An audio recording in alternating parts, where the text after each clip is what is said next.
nhóm trẻ tại thuật tục từ lửa sọc hiểm rong nôm bỏ nhóm chiaประจำรำไรហើយតែអេកូតែឃើញថាលៀបផ្លោកនំតែញ៉ាំឆ្នាំរងនំលៀបផ្លោកនំមិនក៏អត់បាត់តាណាតែលោកគ្រូចេះតែធ្វើទុកជាប្រចាំរំไรរហូតដល់ឥឡូវហ្នឹងប៉ះពាល់ដល់សុខភាពរាងកាយរបស់ខ្ញុំច្រើនទៀតចេះតែធ្វើឲ្យខ្ញុំឲ្យសារអស់កម្លាំងក្តៅខ្លួនលហិតលហៃហើយភ្នែករបស់ខ្ញុំចេះតែស្វាងហើយសក់របស់ខ្ញុំវិញចេះជ្រុះមកជារឿយចង់អស់ហើយបាទហើយទៅលើស្បែករបស់ខ្ញុំរាងស្ងួតស្អាតជាងមុនទៀតបាទហើយខ្ញុំព្យាបាលមកច្រើនដែរតែមិនទទួលបានផលសោះផលិតផលមិនថាក្រៅស្រុកក្នុងស្រុកមិនថាតម្លៃថ្លៃប៉ុណ្ណាទេតែមិនទទួលបានផលសោះតែខ្ញុំគួរធ្វើមិនទេលោកគ្រូព្រោះអស់តម្រេះក្នុងការព្យាបាលនេះបាទមានបងប្អូនយើងមួយចំនួនគាត់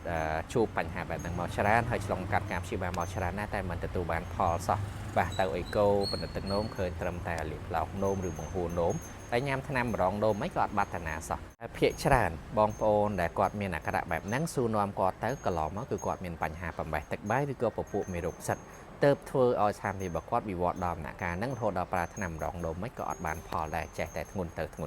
ដោយសារតែផលប៉ះពាល់នៃពពួកបំបេះទឹកបាយនិងពពួកមេរោគផ្សិតហ្នឹងចឹងសម្រាប់បងប្អូនកំពុងតែមានអាការៈបែបហ្នឹងហើយរកថ្នាំព្យាបាលមកច្រើនដែរប្រើប្រាស់ផលិតផលមកច្រើនដែរមិនទទួលបានផលតែអ្នកទាំងមូលខាងយើងមានដំណោះស្រាយយ៉ាងពេញចិត្តជូនដល់បងប្អូនទាំងអស់គ្នាជាដាច់ពីជំងឺ100%បត់សោតមកច្រើនឆ្នាំមែនទែន